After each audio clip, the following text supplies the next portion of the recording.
सबसे भारी होते हैं सबसे छोटे ताबूत। ईरान में आज ऐसे 165 ताबूत एक साथ उठे हैं। ये उन मासूम बच्चियों का जनाजा है जो अमेरिका और इजराइल के हमले में मारी गईं। जब हमला हुआ तब 7 से 12 साल की ये बच्चियां अपने स्कूल में पढ़ रही थीं। तस्वीरें और भी हैं। एक सामूहिक कब्र दिख रही है और उसके इर्द गिर्द मातम मनाते लोगों का हुजूम। इन मौतों के बाद हमलावरों का रवैया देखिए। इजरायली सेना कह रही है कि उसे इस स्ट्राइक की कोई जानकारी ही नहीं है। गजा में भी उनका यही इतिहास रहा है। उधर वॉशिंगटन से सफाई आई है कि अमेरिकी सेना जानबूझकर किसी स्कूल को निशाना नहीं बनाती और वो इस हमले की जांच कर रहे हैं। मुकरने और लीपा पोती का ये खेल तब चल रहा है जब खुद डोनाल्ड ट्रंप और उनकी पूरी टीम को ठीक से ये तक नहीं पता कि उन्होंने इतनी बड़ी जंग आखिर छेड़ी ही क्यों है। व्हाइट हाउस के भीतर इस युद्ध के मकसद को लेकर भारी कन्फ्यूज़न, विरोधाभास और सिरफुटव्वल मची है। ईरान का पलटवार देख बवाल और भी ज़्यादा बढ़ रहा है। सवाल ये भी है कि ईरान ये पलटवार कब तक जारी रखेगा, उसके भीतर कितनी ताकत बची है और अमेरिका कब तक बमबारी करता रहेगा, दुनिया और कितना नुकसान झेलेगी। नमस्ते, मेरा नाम है अंकुर और आप देख रहे हैं दी लंदन टॉप का अंतर्राष्ट्रीय प्रसंगों से जुड़ा रोजाना का कार्यक्रम दुनियादारी।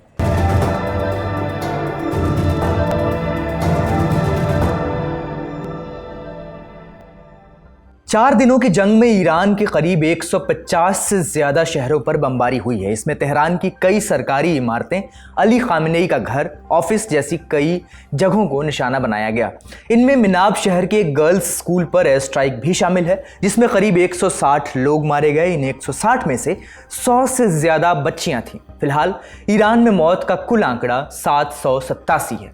इन हमलों में ईरान ने सेना और सियासत से जुड़े कई बड़े नेताओं को खो दिया, लेकिन इसके बावजूद जवाबी कार्रवाई जारी है। नक्शा देखिए, ईरान ने अब तक मिडिल ईस्ट के 9 देशों पर हमला किया है। इनमें Israel, Syria, Jordan, Iraq, Kuwait, Qatar, UAE, Oman, Saudi Arab शामिल हैं। इसमें सबसे ज्यादा चर्चा 2 चीजों की हो रही है। एक तो अमेरिकी सैन्य ठिकानों पर हमला और दूसरा खाड़ी देशों के ऑयल और गैस इंफ्रास्ट्रक्चर पर हमला। वीडियो देखिए।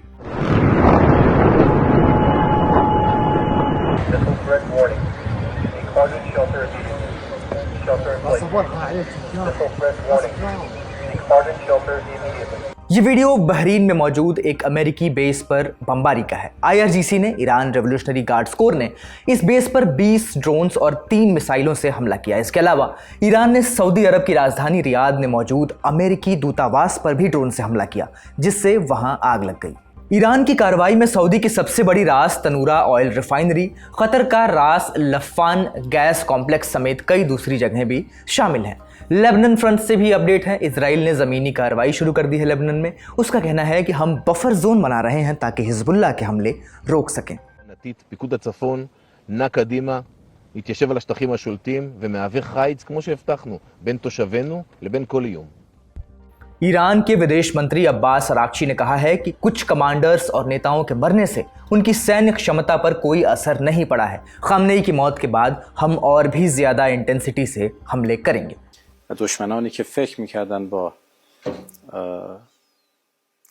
दुश्मनों ने सोचा कि उनकी शहादत से ये पेड़ गिर जाएगा, लेकिन वे देखेंगे कि ये पहले से भी ज्यादा घना और मजबूत होकर उगेगा।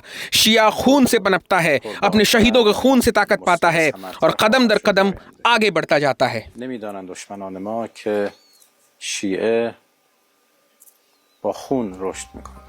ईरान के पलटवार का एक ऐसा पहलू भी है जो आपकी जेब पर भी असर डाल सकता है। ईरान के निशाने पर है दुनिया का सबसे अहम और नाजुक चोक पॉइंट, होर्मुज की खाड़ी यानी स्ट्रेट ऑफ होर्मुज। सबसे पहले तो स्ट्रेट ऑफ होर्मुज की अहमियत समझते हैं। ये ईरान और ओमान के बीच का एक बेहद सकरा समुद्री रास्ता है। इसकी चौड़ाई वैसे तो 33 किलोमीटर है, लेकिन जहाज़ों के गुजरने का रास्ता यानी जो शिपिंग लेन है वो दोनों तरफ से सिर्फ 3 किलोमीटर ही चौड़ा है। दुनिया का 20% कच्चा तेल, क्रूड ऑयल और 20% LNG लिक्विफाइड नेचुरल गैस इसी रास्ते से गुजरती है।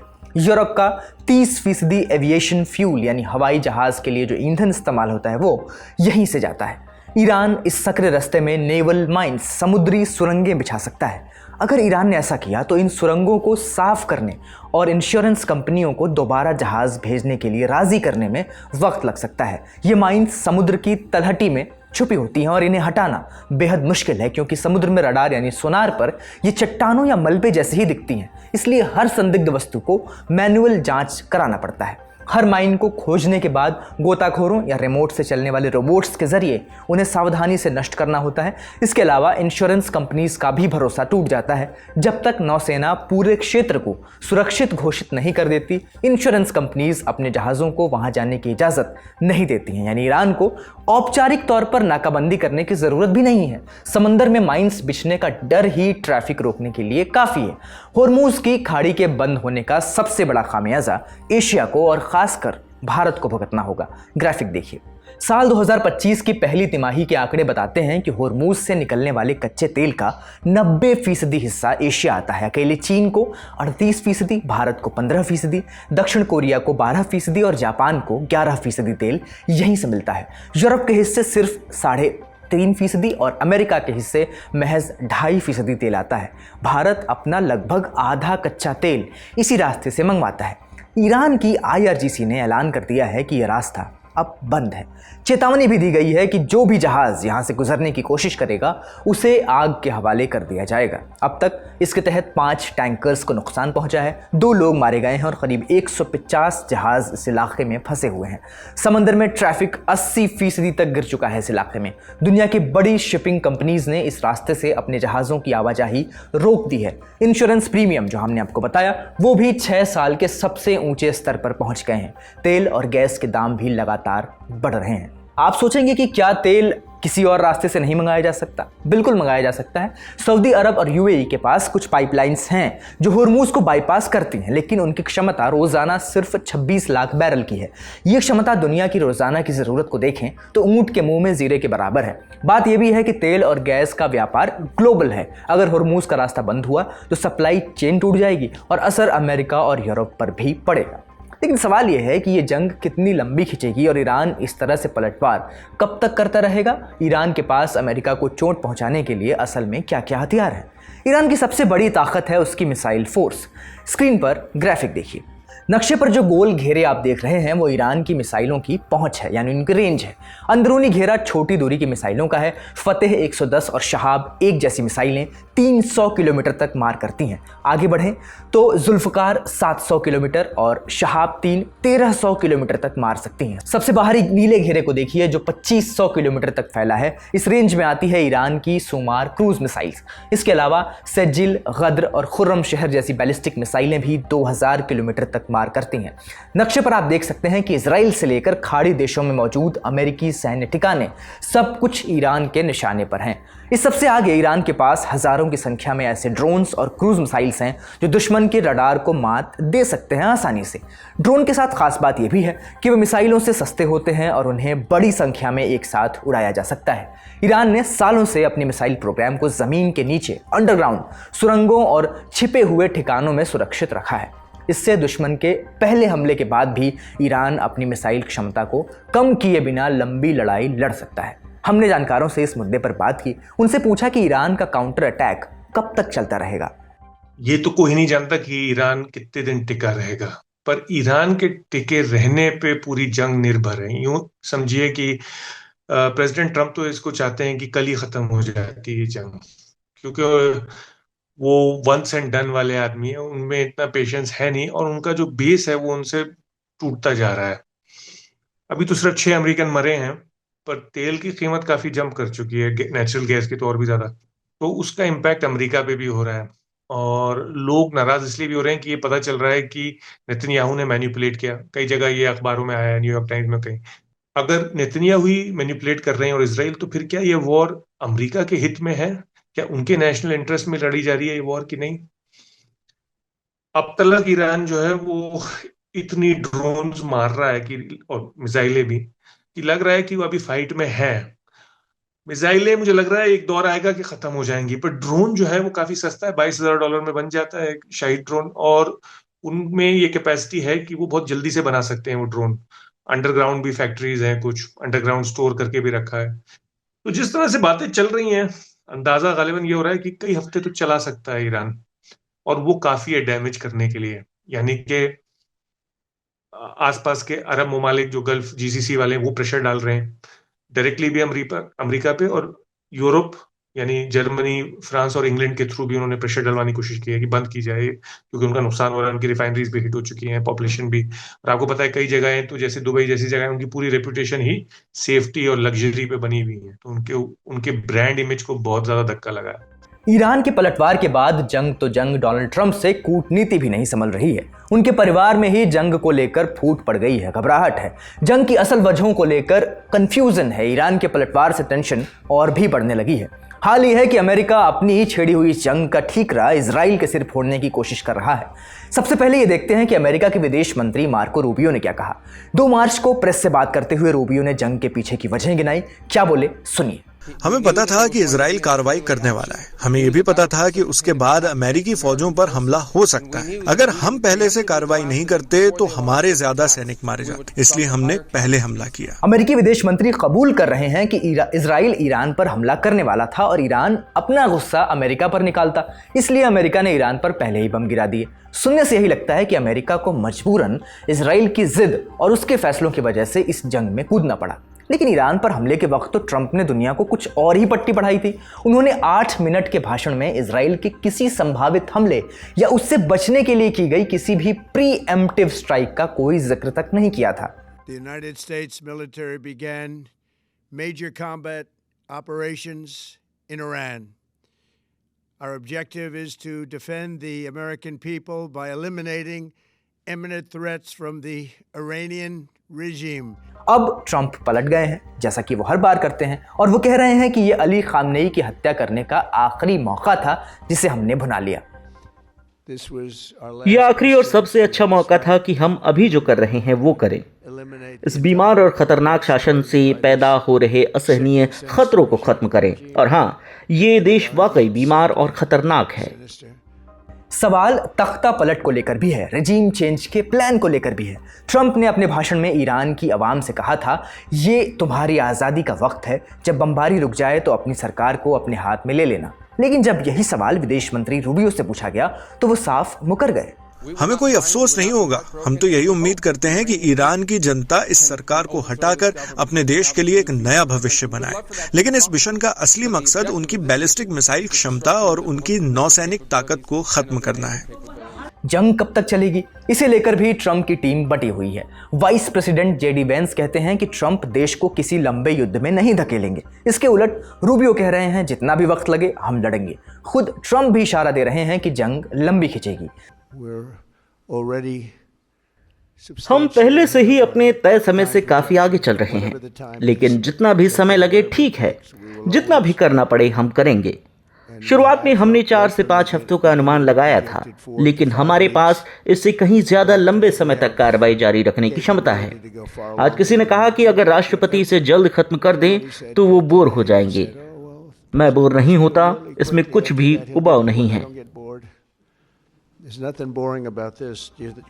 यानी राष्ट्रपति कुछ और कह रहे हैं, उपराष्ट्रपति के सुर अलग हैं और विदेश मंत्री बिल्कुल नई कहानी लिए घूम रहे हैं। ट्रंप टीम को खुद ही समझ नहीं आ रहा कि उनसे इतनी बड़ी जंग क्यों उन्होंने शुरू की है, इतनी खतरनाक जंग आखिर छेड़ी क्यों गई है। इन विरोधाभासों से उठते हैं कुछ सवाल, जिनका जवाब अमेरिका में और पूरी दुनिया में डोनाल्ड ट्रंप से मांगा जा रहा है। सवाल ये कि क्या अमेरिका अब पूरी तरह से इजराइल के फैसलों का बंधक बन गया है? क्या वो इजराइल के कहने पर जंग लड़ेगा? क्या ये असल में इजराइल का युद्ध है जिसे अमेरिका अपने टैक्स पेयर्स के पैसों और अपने सैनिकों की जान जोखिम में डालकर लड़ रहा है? इतिहास गवाह है कि जब जब अमेरिकी सेना किसी देश में बगैर किसी ठोस मकसद के ज़मीन पर उतरी है तो सालों तक वहाँ फंसी रही है। वियतनाम, अफगानिस्तान और इराक इसके सबूत हैं। ट्रंप ने पहले ही ये साफ कर दिया है कि हमारे पास ये ऑप्शन खुला हुआ है कि हम ज़मीन पर सेना उतार दें। बात यह भी है कि यह हमला तब हुआ जब ईरान और अमेरिका के बीच बातचीत चल रही थी। बातचीत में मध्यस्थ रहे ओमान के विदेश मंत्री बद्र अल बुसैदी ने खुलासा किया है कि ईरान ने अमेरिका की कई शर्तें मान ली थीं। ईरान अपना 60% एनरिच्ड यूरेनियम, संवर्धित यूरेनियम नष्ट करने और अमेरिकी इंस्पेक्टर्स को अपने न्यूक्लियर साइट्स पर निगरानी करने देने के लिए तैयार हो गया था। ओमान का कहना है कि यह बराक ओबामा के वक्त के समझौते से भी बेहतर समझौता हो सकता था। तो फिर अमेरिका ने पीठ में छुरा क्यों घोंपा? क्यों उसने ईरान पर हमला किया? क्या ट्रंप सिर्फ एक पॉलिटिकल विन चाहते थे, चाहे उसकी कीमत पूरे मिडिल ईस्ट की शांति और एक संप्रभु देश के राष्ट्राध्यक्ष की हत्या ही क्यों ना हो? हाल ये है कि पिछले 1 बरस से अमेरिका का खिलौना बनते रहे पाकिस्तान ने भी अब इस हमले की कड़ी निंदा शुरू कर दी है। पाकिस्तान के रक्षा मंत्री ख्वाजा आसिफ का बयान सुर्खियों में है। उन्होंने इस जंग को एक ज़ायनिस्ट एजेंडा करार दिया है। उन्होंने ज़ायनिज़्म को इंसानियत के लिए खतरा बताया, कहा कि ईरान एक समझौते के लिए पूरी तरह तैयार था, तब उस पर यह जंग ज़बरदस्ती थोपी गई है। ये अंतर्राष्ट्रीय कानूनों का खुलेआम उल्लंघन है। अमेरिका के पक्के दोस्त माने जाने वाले देश ब्रिटेन ने भी ट्रंप के एजेंडे में साथ देने से इनकार कर दिया है। ब्रिटेन के प्रधानमंत्री कीर स्टारमर ने पुरानी गलतियों को याद करते हुए कहा, हम सब ने इराक की गलतियों से सीखा है। ब्रिटेन इस तरह से हमलों को गैर कानूनी मानता है। Mr. Speaker, we all remember the mistakes of Iraq. हम सबको इराक की गलतियां याद हैं और हमने उससे सीख ली है। ब्रिटेन की किसी भी कार्रवाई का हमेशा कानूनी आधार और अच्छी तरह सोचा समझा प्लान होना चाहिए। मैं फिर दोहरा दूं, हम ईरान पर हमलों में शामिल नहीं थे और न आगे होंगे। We were not involved in the initial strikes on Iran, and we will not join offensive action now. America ने ईरान पर हमले करने के लिए हिंद महासागर में डिएगो गार्सिया और ब्रिटेन के RAF फेयरफोर्ड बेस का इस्तेमाल मांगा था, उसकी इजाज़त मांगी थी। स्टार्मर ने इसके लिए साफ इनकार कर दिया था। बाद में उन्होंने सिर्फ रक्षात्मक डिफेंसिव मामलों के लिए इन ठिकानों के इस्तेमाल की इजाज़त दी थी। ब्रिटेन के स्टैंड से ट्रंप इस कदर बौखलाए हैं कि उन्होंने कह दिया है कि अमेरिका और ब्रिटेन के बीच का स्पेशल रिलेशनशिप अब खत्म हो गया है। निंदा करने वालों की फहरिस्त में चीन और रूस भी शामिल हैं, लेकिन ट्रंप सबसे ज्यादा अपने ही घर में घिरे हुए हैं। विपक्षी नेताओं यानी डेमोक्रेट्स का कहना है कि पिछले 72 घंटों में ट्रंप प्रशासन ने युद्ध की 4 अलग अलग वजहें गिनाई हैं। अमेरिका की जनता भी इस जंग के खिलाफ है। रॉयटर्स की एक ताज़ा पोल के मुताबिक सिर्फ 27% अमेरिकी ही ईरान पर इन हमलों का समर्थन करते हैं, यानी 4 में से 1 शख्स।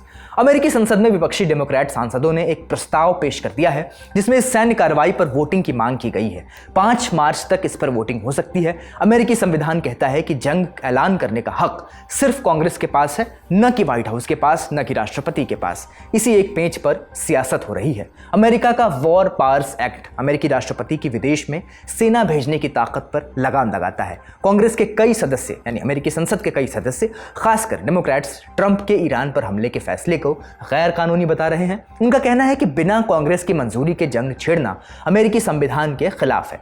दूसरी तरफ ट्रंप और उनके वरिष्ठ अधिकारी दावा कर रहे हैं कि उन्हें तुरंत कदम उठाना पड़ा क्योंकि खतरा तत्काल था। वॉर पावर्स एक्ट के मुताबिक अगर बिना औपचारिक जंग ऐलान के सैनिक तैनात किए जाते हैं तो 48 घंटे के भीतर कांग्रेस को इसकी सूचना और कानूनी आधार बताना जरूरी है। ट्रंप का बचाव क्या है? उनका कहना है कि ईरान के खिलाफ मौजूदा ऑपरेशन सीमित है, सिर्फ हवाई हमले हैं, जमीनी सेना नहीं उतारी गई, यानी उनके मुताबिक ये युद्ध नहीं है। हमने अमेरिका में इस तरह के जो भी माहौल बना हुआ है इस पर अमेरिकी पत्रकारों से बात की। 47 ईयर्स हो गए हैं वहाँ की रजीम से, और जो न्यूक्लियर वेपन को लेकर बात हो रही थी, साथ ही साथ अब नया एक और उसमें चीज ऐड हो गई, ICBM, इंटरकॉन्टिनेंटल बैलिस्टिक मिसाइल्स, जो अमेरिका तक आ सकती है, यूरोप एलाइज तक जा सकती है अमेरिका के। तो बिकॉज ये दोनों चीजें थी और नेगोशिएशंस भी नहीं चल रहे थे, तो मुझे लगता है कि it was an amalgamation, in तीनों चारों चीजों का मिश्रण होके America decided to do what it did. तो मुझे लगता है कि एक मैसेजिंग प्रॉब्लम है। ऑब्जेक्टिव तो बड़े क्लियर है। प्रेसिडेंट ट्रंप ने खुद ने कहा है कि ऑब्जेक्टिव 4 हैं। पहला, आप वहां पे जो रिजीम थी उसको हटाए, जो अचीव कर लिया है अमेरिका ने। दूसरा, जो हमने लेटर ऑफ कांग्रेस में भी देखा है कि जो nuclear not devices, I should say weapons जो हैं वो इनके पास ना है ईरान के पास। तीसरा, कॉमर्स स्ट्रेट ऑफ हॉर्मुज से चलना चाहिए, which is again a big deal. हम समझने की कोशिश करें इसको भी, क्योंकि इससे पूरी दुनिया पे इम्पैक्ट होगा। और चौथा, कि उनकी जो नेवी है उसको खत्म कर दिया जाए। और ये कोई डेमोक्रेसी, इलेक्टेड गवर्नमेंट और उस तरह की फैंटेसी में नहीं है जो अफगानिस्तान और इराक में ट्राई की गई थी। बहुत स्ट्रेट फॉरवर्ड है। और जहां तक ये जो रेजोल्यूशन आया है कांग्रेस में, देखिए दोनों जगह, हाउस में और सेनेट में रिपब्लिकन लीडरशिप है, उनकी मेजोरिटी है। तो मुझे नहीं लगता कि कोई भी ऐसा रिपब्लिकन नेता होगा जो इतना बड़ा जोखिम पर्सनली खुद के ऊपर लेगा कि हम वॉर अथॉरिटी नहीं देते हैं प्रेसिडेंट को, और फिर अगर ईरान ने अब कुछ कर दिया वहां से, तो आई don't think anybody will do that. I think ये एक डोमेस्टिक पॉलिटिक्स है। डेमोक्रेट्स इसे इशू बनाना चाहते हैं, इसलिए इस रेजोल्यूशन को लाया गया है। और उसी वजह से मुझे लगता है कि we will, I mean they will vote on it, but I don't think कि अमेरिकन जो ट्रूप्स हैं या जो ऑपरेशन है वो इसकी वजह से या कम होगा या लंबा होगा। आई थिंक अब because America is all in to this, तो जब तक ऑब्जेक्टिव्स क्लियर नहीं होते प्रेसिडेंट ट्रम्प के या कोई ऑफर नहीं मिल जाता, अमेरिका युद्ध करता रहेगा ईरान के साथ। साफ है ट्रम्प ने आग तो लगा दी है, लेकिन अब आगे का एक्शन प्लान क्या होने वाला है उन्हें खुद नहीं पता। उधर ईरान के पास खोने के लिए अब सिर्फ अपना वजूद है, इसलिए वो लगातार पलटवार कर रहा है। ट्रम्प भले ही अली खामनेई की मौत पर अपनी पीठ थपथपा लें, लेकिन क्या अमेरिका अपने असली मकसद में कामयाब हुआ है? क्या वो रजीम चेंज कर पाएंगे? क्या ईरान का निज़ाम ट्रम्प के मन मुताबिक चल सकेगा? आप इन सवालों पर क्या सोचते हैं? कमेंट बॉक्स में ज़रूर बताइए। फिलहाल हम ईरान अमेरिका जंग पर इस बातचीत को यहीं विराम देते हैं। आज का दुनियादारी यहीं समाप्त होता है। अपना और अपनों का ख्याल रखिए। शुक्रिया। शुभ रात्रि।